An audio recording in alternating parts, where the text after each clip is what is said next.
বুড়িচং সদরে সোনালী ব্যাংকের ভেতরে ঘটল এক চাঞ্চল্যকর প্রতারণার ঘটনা। টাকা তুলতে ব্যাংকের লাইনে দাঁড়িয়েছিলেন শামসুন নাহার। টাকা উত্তোলনের পর গুনতে গুনতেই হঠাৎ পাশ থেকে ৪ থেকে ৫ জন অপরিচিত ব্যক্তি তার নাকে মুখে ছিটিয়ে দেয় স্কোপোলামিন, যাকে বলা হয় শয়তানের নিঃশ্বাস। মুহূর্তেই নিয়ন্ত্রণ হারিয়ে ফেলেন শামসুন নাহার। প্রতারক চক্রের কবলে পড়ে তিনি নিজের অজান্তেই ১,৭৪,০০০ টাকা তুলেবেন তাদের হাতে। কিছুক্ষণ পর ব্যাংক থেকে বের হওয়ার পর জ্ঞান কিরে বুঝতে পারেন পুরো অর্থ হাতিয়ে নিয়েছে চক্রটি।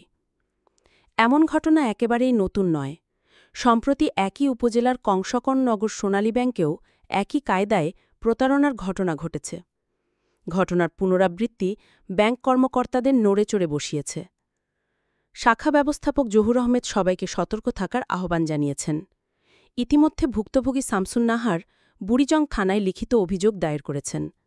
পুলিশ জানিয়েছে, অভিযোগ পাওয়ার সঙ্গে সঙ্গে তারা তদন্ত শুরু করেছে। ব্যাংকের সিসিটিভি ফুটেজ সংগ্রহ করা হয়েছে এবং অভিযুক্তদের দ্রুত গ্রেপ্তারের আশ্বাস দিয়েছে আইন শৃঙ্খলা বাহিনী।